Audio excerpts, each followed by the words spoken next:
Père, tu nommes ce qu'il est. Il est Père. Et en chantant, ou simplement en disant « Abba, mon papa », déjà, il y a une communion avec Dieu, notre Père. Avec Dieu, notre Père.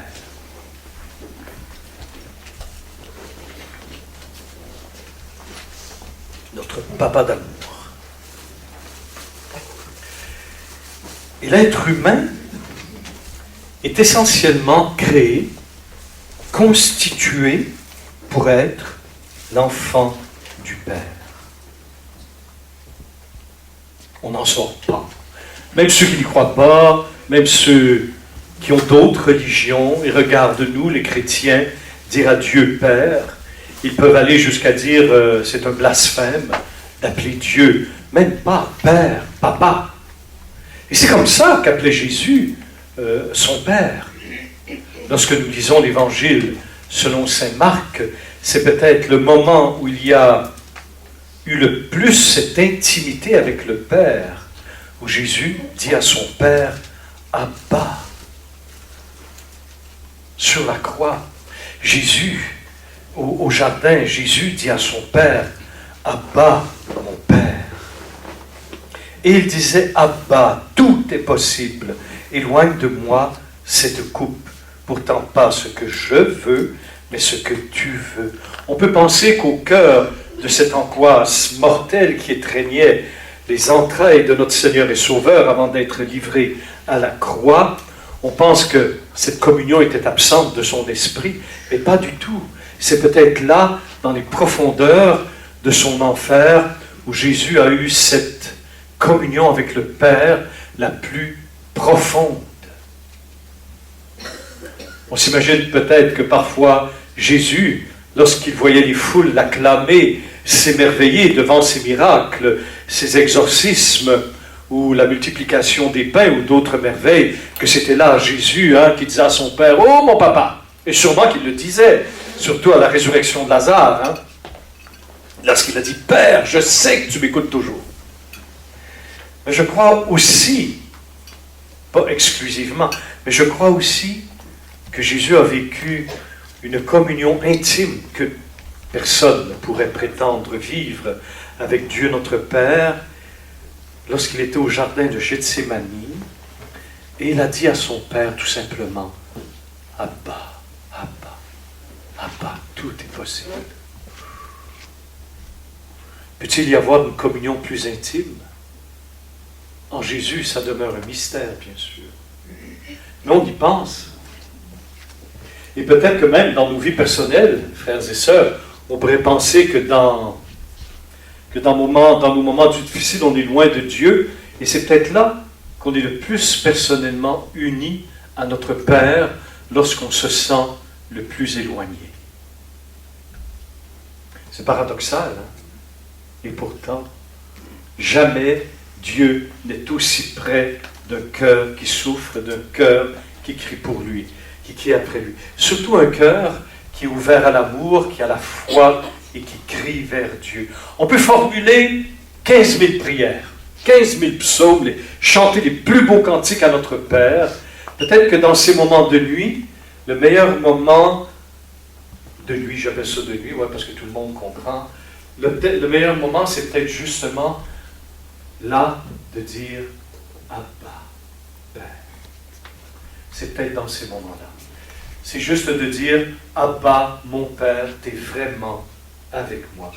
Ce qui a donné la force à notre Seigneur et Sauveur Jésus d'aller jusqu'au bout de son offrande au Père pour notre salut, c'est justement son acte de foi, son abandon au Père. C'est là, dans cet abandon, que Jésus à son Père, que Jésus a eu la force d'aller à la croix. C'est lorsqu'il a dit à son Père que ta volonté soit faite.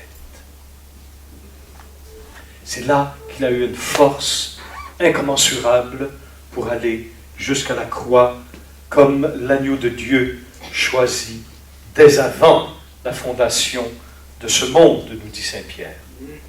Alors tu vois, chanter le nom Abba de notre Père, Ce nom que Jésus lui-même nous a révélé dans tout l'Évangile selon saint Jean. Certains commentateurs des Évangiles disent que l'Évangile selon saint Jean, c'est Jésus qui nous révèle le nom, c'est-à-dire Abba, et aussi le mystère de la Trinité. Parce que sans cesse, Jésus, dans cet Évangile, mais non exclusivement, parce qu'en Luc, en Marc, en Matthieu, il parle du Père. Mais dans l'Évangile selon saint Jean, il dit lui-même au chapitre 17, « Père, je leur ai révélé ton nom. » Et révéler le nom de quelqu'un, c'est entrer en communion avec ce nom qui nous est révélé. Et ceux qui connaissent le Père, jamais ne se lasseront de chanter ou de dire « Abba, Abba mon Père, Abba mon Père ». Pourtant, il y a beaucoup de chrétiens qui croient que Dieu est Père, Père de notre Seigneur Jésus-Christ, dans l'unité d'amour qu'est le Saint-Esprit. Mais pourtant, ils n'ont pas cette communion du nom avec le Père. N-O-M, le nom avec le Père. Ils n'ont pas cette communion. Ils connaissent le nom, ils prient de notre Père qui est aux cieux, mais c'est comme le nom d'un étranger. Moi, je peux connaître le nom du président de la Nouvelle-Calédonie, qui est à l'autre bout du monde. Il faut prier pour eux parce qu'actuellement, ils sont éprouvés dans la nature. Hein? Mais je le connais de nom, je l'ai vu à la télévision, mais pour dire que j'ai une communion intime, que je le connais personnellement, bien sûr que non, mais j'ai en mémoire son nom. Monsieur le président de la Nouvelle-Calédonie, par exemple. Mais beaucoup de chrétiens vivent avec Dieu, notre Père, de cette façon-là. Ils savent que Dieu est Père. Ils lisent la Bible, ils ont une vie de prière, ils prient le Notre Père, mais d'avoir cette communion intime avec le Père. Et on ne peut pas avoir une communion intime avec le Père sans se savoir fils ou fille. Alors tu ne peux pas dire à Dieu « Abba » si toi-même tu n'as pas eu cette révélation que tu es fils, fille de Dieu notre Père. Ça va ensemble. Dans la Bible, frères et sœurs, Dieu ne se révèle jamais, jamais, sans que soit révélé en même temps l'être humain. Ça va toujours ensemble. Rappelons-nous notre foi, frères et sœurs. Jésus-Christ est vrai Dieu et vrai homme. Donc, l'être humain ne peut vraiment découvrir son identité profonde sans contempler amoureusement et dans la connaissance de la vérité qui est Jésus. Et plus nous entrons dans cette connaissance intime avec le Christ, plus nous est révélé qui est l'être humain pour Dieu. Ça va ensemble. Alors, celui qui chante Abba Père et qui se sait fils, j'expliciterai au cours de ce grand week-end, celui qui se sait fils du Père le sait d'expérience, qu'il est un enfant bien-aimé avec un lien tout à fait naturel et surnaturel avec Dieu notre Père. Il le sait. Il le sait d'une connaissance existentielle, pas seulement une autosuggestion, je sais que je suis le fils d'Abba, mon Père. Non, non, tu le sais dans ses entrailles, tu le sais dans tes profondeurs de l'être, tu le sais que tu es fils. Et que tu peux dire à Dieu, ton Père, Abba. Parce que c'est vraiment un fils qui dit à son père, Abba. Rappelez-vous ce petit témoignage que je vous fais souvent. Souvent non, ça dépend de ceux qui viennent à mes sessions. Quand j'étais à Jérusalem, l'été dernier, avec ma soeur, nous étions dans un grand restaurant, une espèce de grand self chez nos frères orthodoxes. Il y avait seulement ça d'ouvert. Actuellement, il faut prier beaucoup pour Israël. Et il y avait un paquet de familles qui étaient là. Il y avait une foule d'enfants qui étaient là. Et il y avait les papas, bien sûr. Et j'étais en train de manger avec mes frères et mes sœurs. Tout d'un coup, je vois un enfant qui regarde un homme. Mais il y avait, je ne sais pas combien il y avait d'hommes dans ce restaurant, 50, 60, 100, mais il regardait cet homme. Et il disait, Abba. Il appelait son papa Abba. Abba, Abba, Abba, Abba, parmi tous les hommes. Et durant une action de grâce, après, j'ai remarqué ça, je regarde beaucoup, je regarde sans regarder. Dieu m'a donné de voir, je vois. Et là, ça m'est rentré dans la tête, ça, cet enfant qui disait, il ne disait pas n'importe qui, Abba. Il le disait à son papa. Et si j'avais pris l'enfant, puis je l'avais tourné vers un autre homme, puis je leur ai dit, c'est lui ton père. Il a dit, ben non, c'est lui mon Abba. Puis il disait Abba, parce que Abba, c'est père en hébreu ou en araméen. Abba. En fait, c'est Abba. C'est une respiration de l'être profond vers le Père. Abba. C'est pour ça que l'Esprit prit en nous. Bon, nous verrons. Alors, j'ai compris, une fois la messe, ça a été une véritable révélation, mais une révélation tout à fait simple, hein, mais j'ai fait ça comme ça. Mais j'ai dit, cet enfant-là, pourquoi qu'il dit à cet homme-là, en particulier parmi d'autres dizaines d'hommes, pourquoi qu'il dit à lui, Abba? Pourquoi? Parce qu'il reconnaît dans cet homme celui qui l'a engendré avec sa mère. Cette génération filiale, il ne la reconnaîtra pas avec un autre homme. Pas du tout. Tu vas mettre 5000 hommes dans un grand parc et tu vas dire à l'enfant, cherche ton père. Ben, il va chercher peut-être pendant 1 heure, mais il va aller à son père parce qu'il y a ce lien naturel de filiation, d'engendrement. Il n'y aura pas d'autre homme. Ben, il y a beaucoup de chrétiens qui n'ont pas cette communion intime, cette reconnaissance personnelle de se savoir engendré, bien sûr, comme dit le prologue, ni de vouloir de chair, ni de vouloir de sang, mais du Saint-Esprit, le savent qu'ils sont enfants du Père.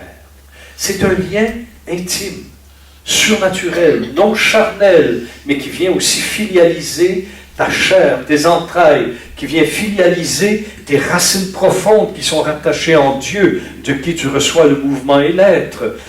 Tout ton être devient filial par la puissance de l'Esprit Saint et rien de toi n'est étranger à cette filiation. Et moi, des fois, j'ai vu des retrouvailles d'un enfant qui n'avait pas vu son père durant 30-40 ans. Mais ils se sont reconnus. Pourquoi? Il y a ce lien d'engendrement naturel qui fait qu'il reconnaît son père. Et là, bien sûr, tu pars de ce niveau vers cet autre niveau surnaturel. Pourquoi nous, chrétiens, comme cet enfant, nous disons à ce Dieu qui s'est révélé en Jésus-Christ, toi, ce Dieu-là qui crée l'univers, le monde visible et invisible, toi, ce Dieu, tu es mon Abba. Et dans notre vie, ce Dieu que nous adorons, avec le Fils dans l'unité du Saint-Esprit, ce Dieu que nous adorons, à la longue devient beaucoup plus Père que Dieu. Sachant que ce Père que tu adores est Dieu. C'est pour te dire jusqu'à quel point devrait s'ouvrir notre vie spirituelle de ce Dieu qui nous engendre. Voilà pourquoi, frères et sœurs, nous lisons dans le prologue de l'Évangile selon saint Jean, au verset 12, chapitre 1, verset 12, « Mais à tous ceux qui l'ont accueilli, il a donné pouvoir de devenir enfants de Dieu, à ceux qui croient en son nom, eux, c'est-à-dire les baptisés, qui ne furent engendrés ni du sang, ni de vouloir de chair, ni de vouloir d'homme, mais ils sont engendrés de Dieu. Et quand Dieu t'engendre surnaturellement par le Saint-Esprit, tu vois que ce lien-là est créé par la grâce. Tu ne peux pas te donner à toi-même ce lien surnaturel avec le Père. Il s'agit d'une véritable renaissance dans le Saint-Esprit, qui a commencé au baptême, bien sûr. On ne peut jamais se détacher du baptême, et qui peu à peu, dans la fidélité à notre vie chrétienne, le Saint-Esprit, bien sûr avec notre Seigneur Jésus, le Fils éternel du Père, nous donne de reconnaître le Père. Et là, tu comprends, comme l'enfant qui dit à cet homme en particulier, c'est toi mon papa, c'est toi mon abba, le chrétien va dire à Dieu, et pas à d'autres faux dieux, ce Dieu-là est mon Père, révélé par Jésus. Mais c'est tout à fait normal, nous, d'avoir cette conscience filiale qui est proprement surnaturelle, je veux dire que c'est un don de Dieu, et de proclamer le Créateur Abba. À ce moment-là, tu comprends que les autres religions, que ce soit les musulmans, Israël c'est différent quand même, que ce soit les bouddhistes, les hindouistes, les shintoïstes, les druidistes, tout ce que tu veux, même les athées, tu comprends à ce moment-là qu'ils ne peuvent pas, comme nous, chrétiens, dire à Dieu, Abba. Parce que pour dire à Dieu, tu es mon Père, ça prend nécessairement une grâce surnaturelle. Ça ne peut venir que de Dieu. Moi, je comprends que musulmans disent que vous appeliez Dieu Père, c'est un vrai blasphème, surtout qu'il a un Fils éternel, mais ils ne connaissent pas Dieu. J'en parlerai ce week-end aussi. Ils ne connaissent pas Dieu. Un hindouiste, ou un shintoïste, ou un bouddhiste, ou je ne sais quelle religion, il ne peut pas dire à Dieu, Abba, tu es mon papa. Parce qu'il faut nécessairement conscience de la paternité de Dieu et de ta propre filiation surnaturelle, gracieuse, parce que tout est don, il faut une révélation, il faut une transformation surnaturelle qui te permette intérieurement de dire à Dieu, Abba! D'aller jusqu'à crier, Abba! C'est là que tu comprends que c'est normal que les autres religions, les autres philosophies, ou même l'athéisme, nous disent, les chrétiens, nous appelez Dieu Père. Ben, c'est comme cet enfant qui dit à cet homme en particulier, mais pour que cet enfant dise à cet homme en particulier, Abba, il a fallu que cet enfant, même inconsciemment, reconnaisse cette génération, cet engendrement de son père et de sa mère. C'est comme, il ne dira pas à maman, toi tu es maman n'importe quelle femme, il ne reconnaîtra pas sa mère. Alors pour que nous puissions chanter Abba mon Père, entrer dans cette communion intime et de se savoir fils ou fille du Père, ça demande nécessairement, on ne passe pas à côté, ça demande nécessairement la grâce de Dieu notre Père. C'est pas moi qui l'a dit, c'est Dieu. Alors tu vois, pourquoi Jésus, pourquoi le Père envoie Jésus nous révéler son nom? C'est uniquement pour une raison, pour recréer la communion avec lui. C'est tout. L'unique but, que vous savez d'ailleurs, de l'incarnation du Fils de Dieu, c'est de rétablir en nous la capacité de dire à Dieu Abba. Jésus n'est pas venu pour d'autre chose que ça. Toute la rédemption, le salut est au service de cette filiation adoptive. Saint Augustin dit quelque chose de très beau. Il dit, il y a un vide dans l'être humain. Et ce vide a la forme de Dieu. Mais il est vide. Mais il a la forme de Dieu. C'est comme quand tu prends un moule à gâteau. Le moule n'est pas le gâteau, hein. Il faut que tu mettes le gâteau dedans pour donner une forme au gâteau.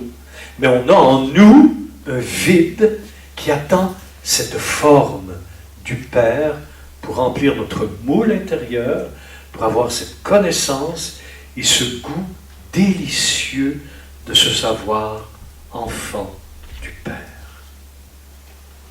Et le grand drame de l'humanité actuellement, ce n'est pas le Daesh, ce n'est pas la guerre, ce n'est pas le mondialisme, ce n'est pas l'économie mondiale qui va propulser à fond la caisse l'appauvrissement des nations.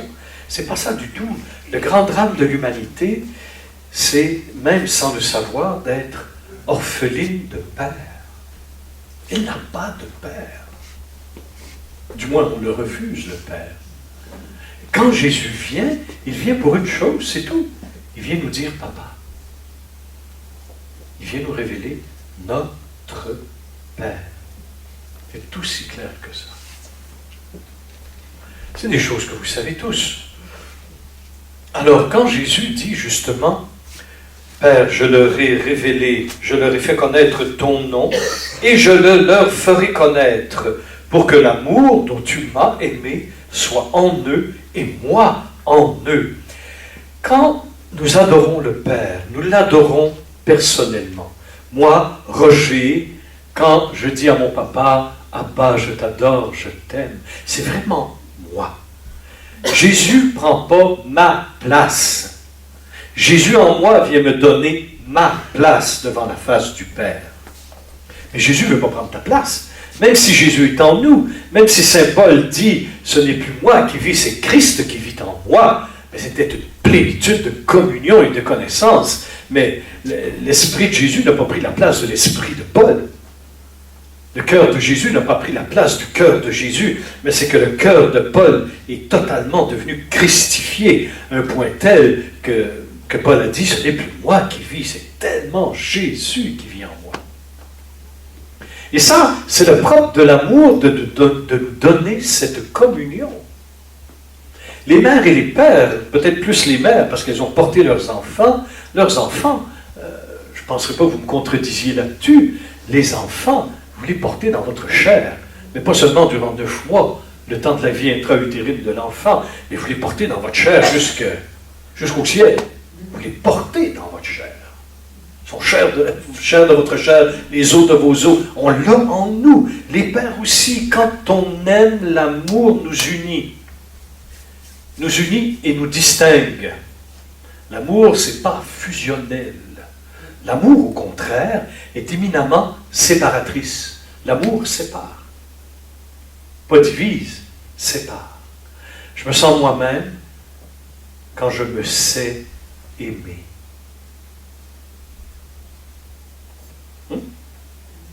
Fait que tu t'imagines, quand quelqu'un m'aime, waouh, ça me donne ma place dans le monde.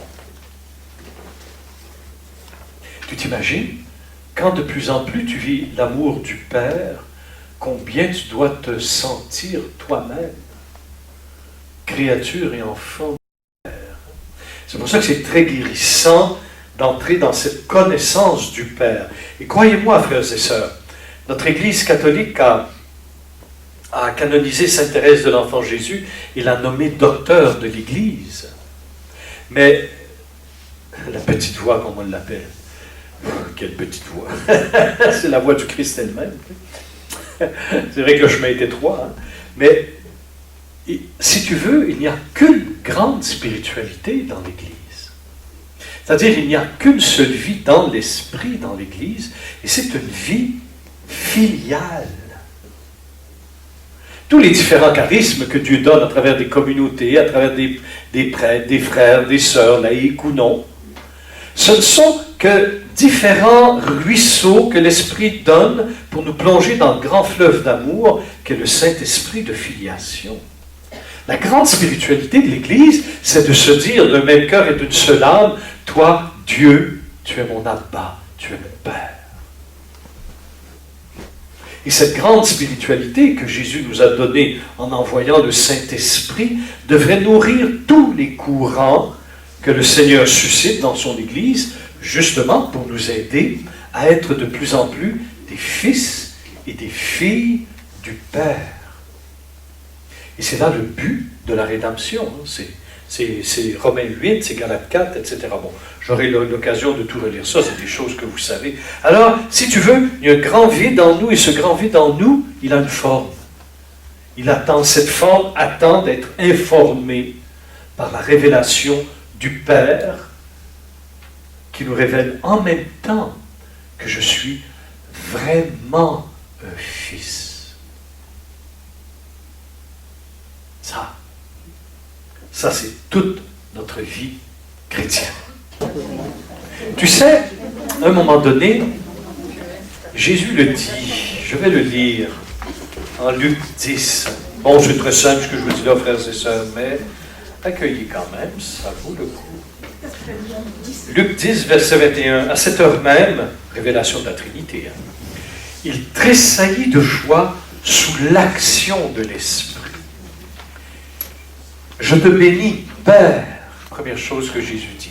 Je te bénis, Abba, Seigneur du ciel et de la terre, d'avoir caché cela aux sages et aux intelligents et de l'avoir révélé aux tout petits. Oui, Père, car tel a été ton bon plaisir. C'est le bon plaisir du Père de se révéler à nous par Jésus. Tout m'a été remis par mon Père, et nul ne sait, ça c'est magnifique, nul ne sait qui est le Fils si ce n'est le Père, ni qui est le Père si ce n'est le Fils, et celui à qui le Fils veut bien le révéler. Alléluia. Alors l'œuvre du Saint-Esprit, dont Jésus est sous la mouvance, c'est de révéler et c'est de conduire encore plus dans cette intimité révélatrice avec le Père. La première chose que Jésus fait, je te bénis, Père. Ensuite, dans cette même confession de foi amoureuse, Jésus reconnaît également que Dieu est Seigneur, Créateur du ciel et de la terre. Je te bénis, Père. Alors, lorsqu'il dit à la fin, et celui à qui le Fils veut bien le révéler, il ne s'agit pas là de caprice, frères et sœurs, franchement. Seul Dieu peut révéler Dieu. Jésus révèle ici sa divinité une avec le Père et le Saint-Esprit. Parce qu'aucun être dans l'univers, même angélique, même spirituel, ne pourrait nous révéler Dieu en sa Trinité, sinon le Fils. C'est le Père qui envoie Jésus pour nous révéler le Père. C'est incroyable. Jésus veut révéler notre Père. Et j'espère que c'est votre prière tout ce week-end. Hein? Père, Jésus, viens nous révéler notre Père. Parce que c'est pour cela. Et le prix de cette révélation, c'est sa passion, sa mort et sa résurrection. Voilà pourquoi Jésus est venu nous révéler le Père. Waouh! Tout m'a été remis. Et le tout qui est écrit dans ce verset 22, tout m'a été remis, ce n'est pas un tout sur la terre, non. C'est tout m'a été remis depuis toute éternité. Il ne faut pas oublier que ce Fils de l'homme est en même temps Fils de Dieu. Que celui qui nous parle en des mots humains, la source de sa parole humaine, c'est son être divin. Parce que Jésus est vraiment Dieu et vrai homme. Et quand Jésus dit « tout m'a été remis par le Père », c'est un tout qui résonne des profondeurs de l'éternité de Dieu. Et cela dès avant la création du monde. Et quand Jésus dit « tout », il dit de son Père toute sa nature divine, il me l'a donnée dans une génération éternelle. Alors quand nous chantons Abba, comme nous l'avons fait tout à l'heure, frères et sœurs, quand nous chantons Dieu notre Père, c'est que Jésus, par l'Esprit, nous fait entrer dans sa prière. C'est pour ça que je disais tout à l'heure, même si Jésus habite en moi, comme Paul, à un point de dire, ce n'est plus moi qui vis, c'est Christ qui vit en moi, ma prière, ma communion avec le Père demeure personnelle. Jésus ne prend pas ma place, mais il m'élève en lui, avec lui vers le Père, et il me donne, par le don de son esprit, de communier à sa communion avec le Père. Voilà pourquoi la vie chrétienne est essentiellement surnaturelle. Parce qu'on ne peut pas se donner ça dans nos propres forces, dans nos propres cogitations intellectuelles, même si on était muni d'un QI très élevé, style moins 32. Il n'y a personne qui pourrait avoir cette prétention d'entrer dans les parvis de la Trinité Sainte sans nécessairement recevoir surnaturellement, c'est-à-dire venant de Dieu, par pure grâce, la révélation de la Trinité. Et ça, que nous, chrétiens, il faut en prendre conscience. Que notre vie, naturellement, est surnaturelle. C'est-à-dire qu'on le vit au quotidien en toute simplicité. Et cette nuit, j'ai eu plusieurs nuits comme ça. Non, cette nuit, j'ai bien dormi. Merci Seigneur. J'ai eu quelques nuits, comme tout le monde ici, j'imagine, que la qualité du sommeil n'était pas bon. Alors, une nuit, je me suis levé, je me suis assis sur le bord de mon lit. Et une fois, je me suis agenouillé. Une fois, je me suis assis. Bon, peu importe.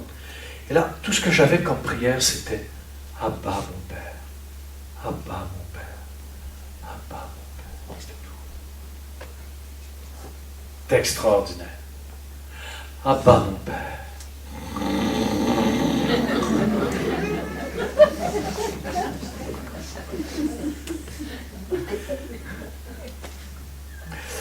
Je dors, mais mon cœur veille. Et le Seigneur comble son bien-aimé quand il dort. Alors la nuit, c'est faite pour dormir. Mais des nuits, parfois, je ne sais pas, on ne dort pas, le sommeil ne vient pas. Je me suis assis sur le bord de mon lit, j'ai mis une couverture sur mon dos, puis là, Abba, mon papa. Abba, mon père. C'est tout. Et là, je suis obligé de me recoucher parce que... Alors, tu te rends compte que cette prière, Abba, notre Père, écoute bien, c'est entrer, vous allez voir, c'est pas compliqué, c'est entrer de plein pied dans la vie surnaturelle et spirituelle de la vie trinitaire. Père, Fils et Esprit. Pourquoi? Parce que tu adores en esprit et en vérité ton Père. Et tu ne peux pas le faire sans le Saint-Esprit qui t'unit à sa propre prière au Père. Et cette prière dans l'Esprit t'unit à la prière même de Jésus, parce qu'on est fils dans le Fils. Tu rentres directement au cœur même du mystère de la Trinité en reconnaissant que Dieu est ton Père. Tu rentres, autrement dit, dans le mystère trinitaire de Dieu en toute simplicité. Là, je ne vous donne pas des grands discours de métaphysique puis de philosophie que personne ne comprend, même pas celui qui donne la conférence. Là, je te dis ce qu'il en est dans ta prière. Quand tu pries ton Père, tu es déjà dans une prière au cœur même du mystère éternel de la Trinité. C'est ça la vie divine en nous. La véritable vie spirituelle du chrétien, c'est de vivre au cœur de la Trinité. Et quand tu pries le Père, tu ne peux pas être plus trinitaire que ça dans ta vie chrétienne. En ce sens que, disant Dieu ton Père, Abba, Jésus prie en toi, Jésus prie avec toi, Jésus te donne sa vie pour que tu communies à la vie du Père, et tout cela, l'artisan de toutes ces œuvres de grâce, c'est le Saint-Esprit.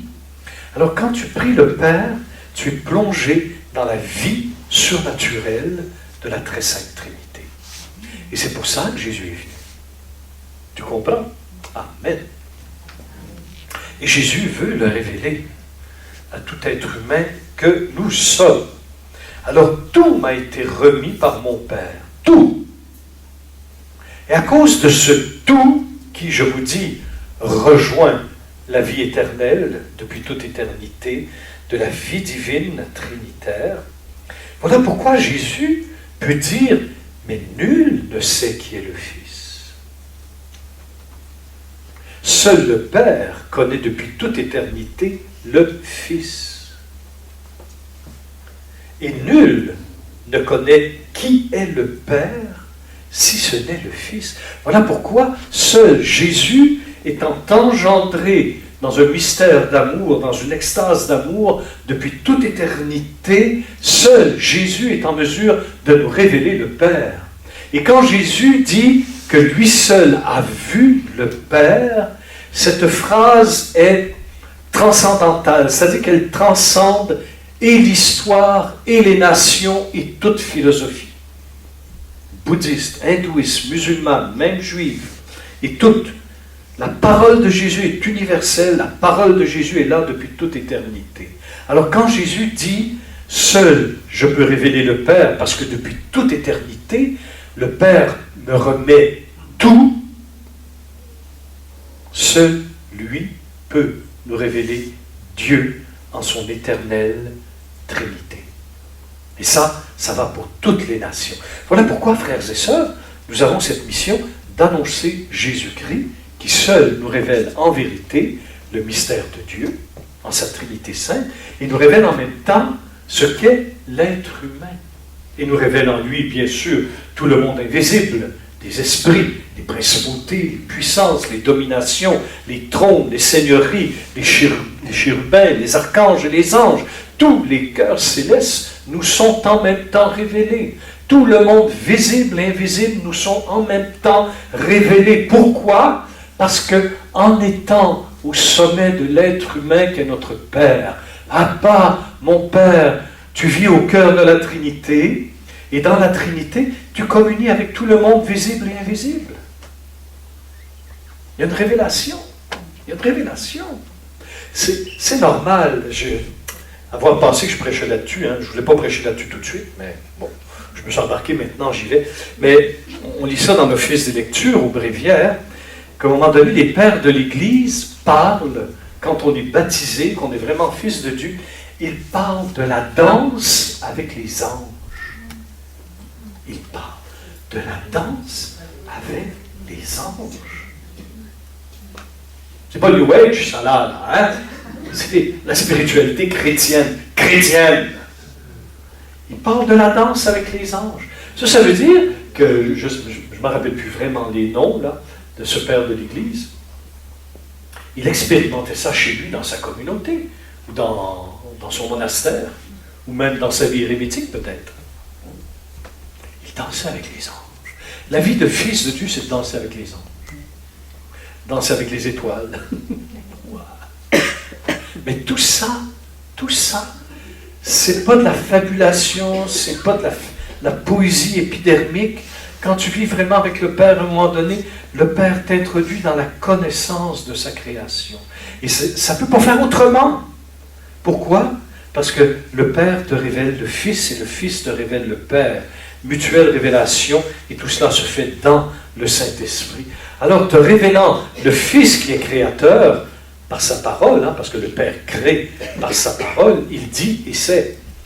Le Seigneur te révèle les secrets de l'univers dans une communion intime extraordinaire.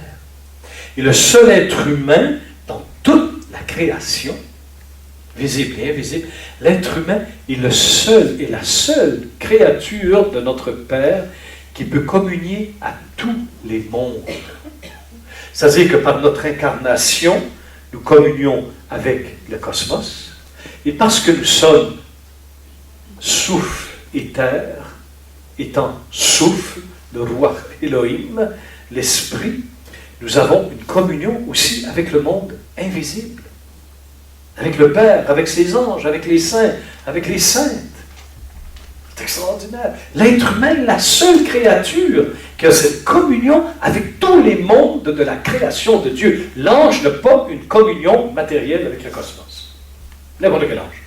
Qu'il soit chérubin, qu'il soit seigneurie, domination, trône, il n'y a pas cette communion avec la main. C'est pour ça qu'un ange ne peut pas communier à l'Eucharistie. Il ne peut pas. Il nous envie.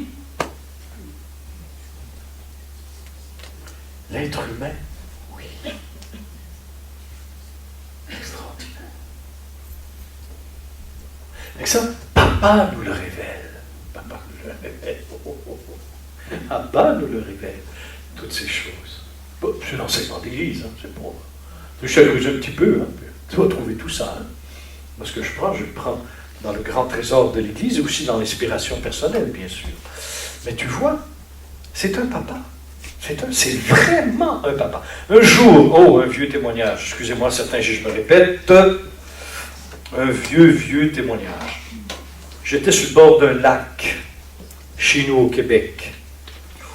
Sans exagérer, surtout avec un immense lac, immense, avec les vents qui faisaient là, il faisait au moins 30 sous zéro l'hiver. Oh, c'est rien, 30 sous zéro. C'est la température. Tu sors. Non, c'est encore plus froid que le congélateur. Tu sors, comment t'appelles ça? Tu sors le charcoal, le barbecue, puis bon. Le temps que ça dégèle. Mais j'étais sur le bord de lac, et bien sûr, quand il fait froid comme ça, sans humidité, hein, le ciel est d'une splendeur absolument extraordinaire. Et moi, je commençais à découvrir mon Père par la grâce, mon Papa du ciel, qui est avec nous. Et là, j'ai dit à mon Père, j'ai dit, Papa, j'aimerais que tu me montres une étoile filante. Ça n'a pas pris 5 secondes. Wow! C'était peut-être une coïncidence. Hein? Très bien chronométré avec le cosmos, quoi. Bon, j'ai trouvé ça. Waouh! J'ai dit, Papa, waouh! Fait que là, j'étais là, à 30 sous 0. Faut que tu bouges, sinon. Fait que là, je marchais sur le bord du lac, comme ça. T'entends la glace craquer. Hein? Ça, la nuit, c'est extraordinaire. Parce que les glaces bougent. C'est impressionnant, la nuit. Fait que là, je marchais sur le bord de ce grand lac. Papa, j'aimerais en voir une autre. C'est impressionnant, hein? Bon, c'est la deuxième. Là. Bon, je continue ma marche pendant l'hiver. Il faut marcher, sinon tu gèles. Fait que je marchais. J'étais bien, hein? J'étais bien habillé. Papa, j'aimerais ça en voir une troisième. Ah ouais! Ça fait la troisième, là, papa. Je commençais à être impressionné. Là, tu dis 3 en ligne, là, c'est quelque chose. C'était pas l'époque des étoiles filantes. L'époque chez nous des étoiles filantes, c'est septembre-octobre. Fin août, septembre-octobre, on en voit, ça finit pas. Mais en plein mois de janvier, là, 30 sous 0, bon. Ils peuvent pas filer, ils sont gelés. C'est une blague. Ça fait que... Ensuite, je dis, ben, avec un petit peu d'audace, je dis à mon père, je dis, Papa, j'aimerais ça voir une comète. Donc là, j'y allais fort, hein? Une comète. Vous savez, c'est quoi une comète? Ah, c'est beau. Ah. D'un coup, je lève la tête, qui passe lentement devant mes yeux, une comète, avec toute sa queue en feu, pleine de couleurs. Je dis, Papa, tu déplaces le cosmos pour ton enfant, là, hein? Et je vivais vraiment, je sentais la présence du Père, je voyais la comète qui se déplaçait devant mes yeux. J'étais tellement saisi, impressionné, mais tu sais, devant quelque chose qui est tout puissant. Je dis, je m'en vais. Heureusement que ma maison n'était pas loin. Bon, mais avant de... Oh, j'ai dit, là, Père, je vais tenter mon Dieu, là, hein. Et je dis à mon Père, je dis, Papa, j'aimerais ça en voir une autre. Comète. J'aimerais ça en voir une autre. Bon, là, je voyais rien. Bon, là, j'ai dit, pardon, Papa. Déjà, tu m'as donné 3 étoiles filantes. Tu m'as donné une comète. Et la comète était super belle, hein? Oh là là, bon. Fait que moi, j'ai dit, excuse-moi, Père, je te demande pardon pour cette audace. Fait que je me retourne, je m'en vais à la maison. Mais j'étais comme ça, trop puissant. Je m'en vais. D'un coup, je me retourne pour regarder le lac encore. Une comète qui part. Je me suis retourné, j'ai dit, je m'en vais, c'est trop. Je n'en pouvais plus. Je n'en pouvais plus. Tellement le Père avait béni dans sa création. Il est le Créateur. Et moi, je voyais ça. 2 comètes, 3 étoiles filantes. Qui dit mieux? Incroyable. Oh, j'en ai vu des choses quand j'ai demandé à Dieu. Oh, mon Dieu. Sauf une fois, il ne m'a pas montré de baleine, puis pourtant, je lui avais demandé. Bon, ça viendra une autre fois. Partie remise, papa. Mais une fois. Ça, c'est vrai, hein, c'est inspiré de faits vécus. Là, quand j'ai vu la 2e étoile filante, là, j'ai dit, j'en peux plus. J'allais exploser dans la toute-puissance. Je m'en vais chez vous, je m'en vais me coucher. Et là, je me suis couché. J'ai dit, Père, t'es vraiment de tout-puissant. Hein? Papa a dit, ben, écoute, c'est rien ça. C'est rien.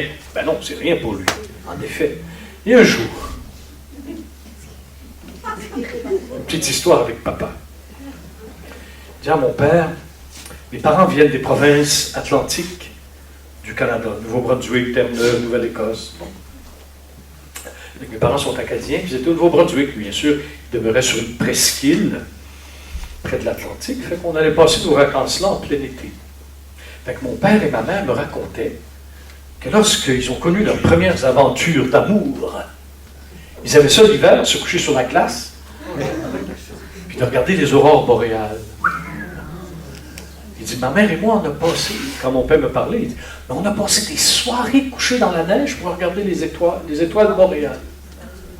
Ah, ils étaient poétiques, hein? Poétiques et romantiques. Alors mon père lui séduisait ma mère. Oh, je vois dans tes yeux les aurores boréales. Là, ma mère a répondu, regarde au ciel. C'est faux, ça c'est moi qui l'ai. Mais ça devait être ça quand même après. Ou pendant. Ils se couchaient tous les deux et regardaient les aurores boréales. Fait que moi j'avais dit à mon père, j'avais dit mon père du ciel, Abba, j'ai dit papa, j'aimerais savoir une belle aurore boréale. Je lui dis merci, on part en vacances. J'avais complètement oublié ça, moi, c'était au mois d'août. Oui, au mois d'août. Habituellement, les aurores boréales au Nouveau-Brunswick, c'est seulement à partir du mois d'octobre, mi-octobre. Là, il y en a un paquet. Là. Ça, c'est beau. Si tu n'as jamais vu ça, là, il faut que tu demandes au père ou tu te payes un voyage en Islande ou je ne sais où. Qui a déjà vu des aurores boréales? C'est beau, hein? Ah, c'est un spectacle, mes amis, féerique. Hein? C'est waouh! Il y a juste toi qui as vu des aurores boréales. Toi aussi. Ah, ça vaudrait la peine d'organiser un voyage, juste pour aller voir ça. Et là, j'étais là au mois d'août, temps chaud. On va visiter la famille, les grandes-tantes, les grands-oncles, et tout. Puis on est sorti de la maison, il était 2h30 du matin. On allait se coucher, on avait loué une grande maison sur le bord de l'océan. Le ciel dégagé, c'était beau. Ça fait que je sors de la maison, à 2h30 du matin, je sors de la maison, on quittait. Bonjour, on se revoit demain, Du coup, j'entends mon ange qui me dit, lève la tête. Bon, je savais que c'est mon ange. Je lève la tête. Ah, wow! Ah, wow! Je continuerai tout à l'heure.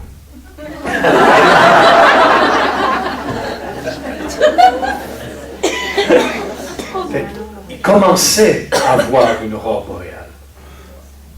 Mais moi, j'avais oublié la prière que j'avais faite à mon Père du ciel. Hein? Commençait.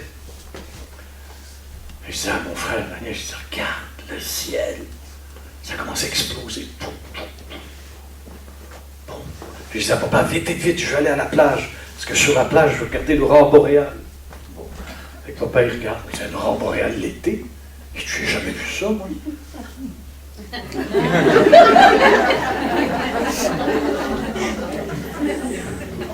De mes petits secrets, mon père et moi.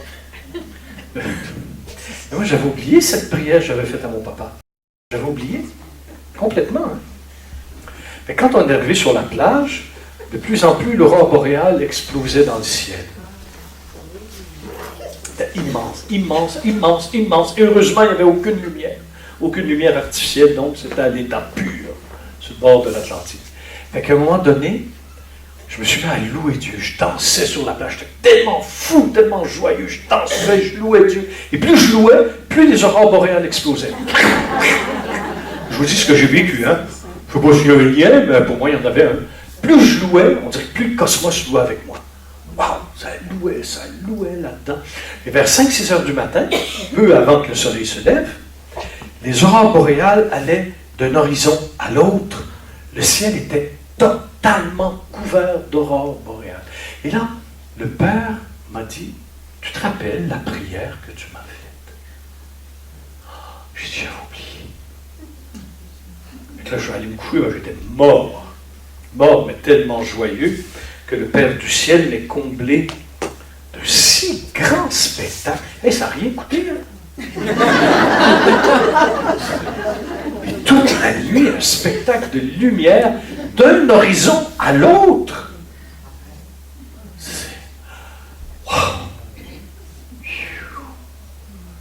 Et bon, je suis allé me coucher, puis l'après-midi, on est allé à la coopérative. On s'appelait ça la coop, que mon père avait fondées. Mon père fondait des coops avant. Il était très socialiste, mon père. Mais à la canadienne, pas tout à fait la même chose. Pas tout à fait la même chose. En plus, il est chrétien. Alors, ça fait que on va à la coop au magasin comme ça pour s'acheter du poisson frais, hein, le porc de chaboté, donc on allait là.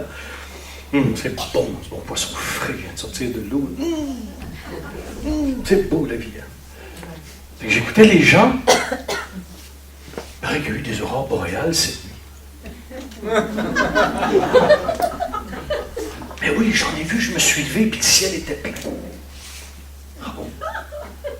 Mais ils ont dit, on n'a jamais vu ça. Mon grand-père, d'heureuse et sainte mémoire, a pêché en haute mer pendant 72 ans. Puis il vient nous voir, on va le visiter. Mon bon vieux grand-père, mon grand-père qui connaissait et le ciel et la terre comme ça, il dit, j'ai entendu à la coop qu'il y a eu des aurores boréales cette nuit. Mais il dit, on n'a jamais vu ça. Moi, je tendais une oreille, hein. Eh bien, le père n'a pas attendu le mois d'octobre pour gâter ses enfants. Mes parents l'ont vu, mon frère l'ont vu, hein, ces aurores. Alors Dieu est vraiment père. Il est vraiment papa. Et ça, j'en ai d'autres, des témoignages comme ça où Dieu agit à travers la création d'une façon absolument extraordinaire. Une fois, on était au volcan à l'île de la Réunion qui s'appelle la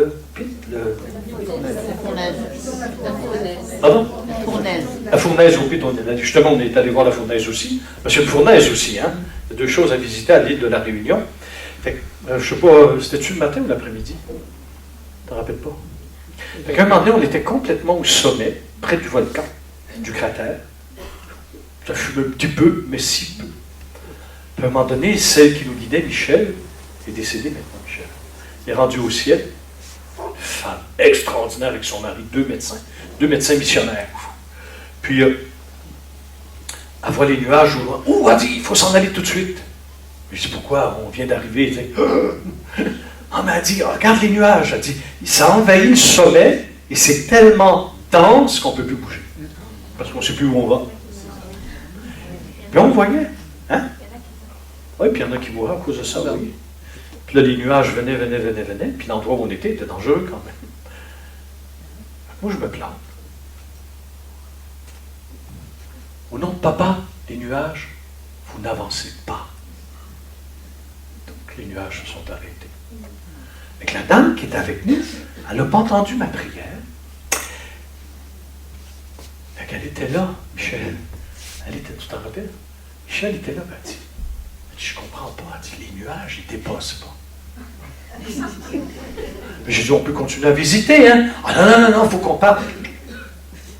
Papa veille. Fait qu'on a eu le temps de visiter, on est descendu, une fois rendu en bas, ça l'envahit le volcan. Plus rien à voir. Plus rien à voir. Papa avait béni. Vous êtes obligé de croire. Moi, ce que j'ai vu, j'ai vu le mur de nuages arrêter. Il a arrêté. C'était fini. Il a arrêté. Il avançait. Il n'avançait plus. On a fait ça avec les eaux aussi, à Grand. À un moment donné, le petit fleuve, la petite rivière débarque, puis elle envahit toute la rue centrale du village. C'est en Mayenne, ça. Elle envahit toute la rue centrale du village. Et elle noie toutes les caves. C'est un vrai désastre. Chaque année. Fait qu'à un moment donné, je passais là dans une communauté monastique, les bénédictines. Et je voyais les pompiers qui arrivent chez nous, où on demeurait avec des parpaings. J'ai dit, qu'est-ce que vous faites? On ne connaissait pas. Ah ben il dit, oui, il dit, il faut bloquer toutes les portes à peu près haut comme ça. Il faut que vous mettiez tous vos meubles en hauteur, parce que la rivière est en train de sortir de son lit. Nous autres, on est habitués, c'est à chaque année. Mais ça a tout démoli, les commerces, les maisons, tout le monde déménageait à cause du débordement de la rivière, de son lit. Fait qu'on vient voir, une bonne manière, vient voir, elle dit, Père Roger, elle dit, la rivière commence à envahir le parking de notre monastère. Ben, j'ai dit, on a un père. Fait qu'on s'est mis dans le parking. Moi, j'ai demandé à papa, j'ai dit, papa, je te demande de faire reculer les eaux pour le bien de tes enfants. Mais on a vu les eaux reculer et la rivière est revenue dans son lit. Et ensuite, le lendemain, la Moniale est allée à la boulangerie, c'était la sœur Tourière est allée à la boulangerie. Les gens le disaient. Avez-vous vu, on n'a pas eu d'inondation cette année? Il n'y a pas eu d'inondation. Les gens ont vu la rivière retourner à son lit. Parce qu'il y avait des enfants du Père qui priaient. C'est extraordinaire. Hein? Moi, j'en ai vu des choses, ça me dépasse. Et j'espère que ça vous dépasse aussi. Mais, c'est notre Père du ciel. Alors, notre Père existe vraiment et vous êtes ses enfants. N'oubliez jamais.